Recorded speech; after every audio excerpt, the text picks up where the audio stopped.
এই ঘটনাটি হৈছে মোৰ নাম শ্ৰী ৰতিলাল সৰকাৰ। মই অনন্তকুটিৰ এম ই স্কুলৰ প্ৰধান শিক্ষক। মই স্কুলখন ভেঞ্চাৰ অৱস্থাৰ পৰা 13 চনত পাৰ্টিশ্যন হৈছে। স্কুলখন পাৰ্টিশ্যন কৰোঁতে মোৰ ওপৰত বহুত কষ্ট গৈছে, কিন্তু অৱশেষত স্কুলখন 13 চনত পাৰ্টিশ্যন হ'ল। তাৰপিছত মই স্কুল চলাই আছোঁ। তাৰপিছত তেওঁলোকে যোৱাকালি অৰুণ গুপ্তা DOS 365 আৰু গোপাল ৰয় নিউজ লাইভ আৰু NKTV আৰু দুলাল চন্দ্ৰ ৰায় নিউজ লাইভ, তেওঁলোকে গৈ মোৰ ওপৰত নানান ধৰণৰ মানসিকভাৱে হাৰাশাস্তি কৰিছে, নানান ধৰণৰ প্ৰশ্ন কৰিছে। তেওঁলোকে এনেকুৱা মোক ভাবুকি দিছে যে আপুনি বহুত দুৰ্নীতি কৰি আছে, গতিকে আপুনি জেলত যাব লাগিব, গতিকে আপুনি প্ৰেছ বিবৃতি দিয়ক। তেওঁলোকে মোৰ মুখৰ সন্মুখত নানান ধৰণৰ ধৰিলে। তাৰপিছত মই দিবলৈ অমান্তি হ'লোঁ।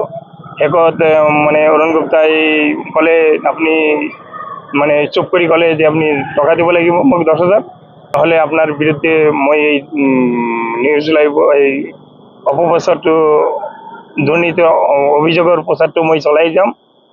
পিছত মই তেওঁক টকাটো নিদিলোঁ। তাৰপিছত তেওঁলোকে খং কৰি গুচি আহিলে। গুচি অহাৰ পিছত আৰু আজি হঠাৎ দেখিলোঁ ৰাতিপুৱা 10টা বজাত তেওঁলোকে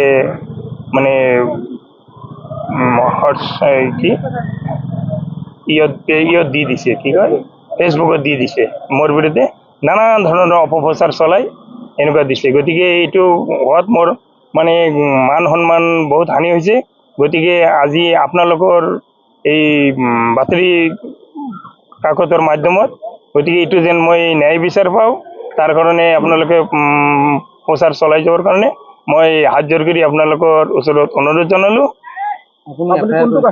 আৰু মই শিডিউল কাষ্টৰ মানুহ, কিন্তু এই শিডিউল কাষ্টৰ মানুহ হোৱাৰ বাবেই তেওঁলোকৰ হয়তো আৰু অলপ খুব বেছি। গতিকে আপোনালোকে সেইটো চাব লাগে। মই এনেকুৱা ভাঙি পৰিছোঁ, তেওঁলোকে এনেকুৱা বেয়া ভাষা কৈছে। অৱশেষত মই যোৱাকালি থানাত আহি এজাহাৰ দাখিল কৰিছোঁ আৰু সেই কেছখন হয়তো আজি মই ৰেজিষ্টাৰ কৰিব বুলি মই সিদ্ধান্ত লৈছোঁ। কাৰণ একবাৰ নহয়, দুইবাৰ নহয়, ইয়াৰ আগতো তেওঁলোকে এনেকুৱা অপপ্ৰচাৰ 3-4বাৰ মোৰ ওপৰত চলাইছিল।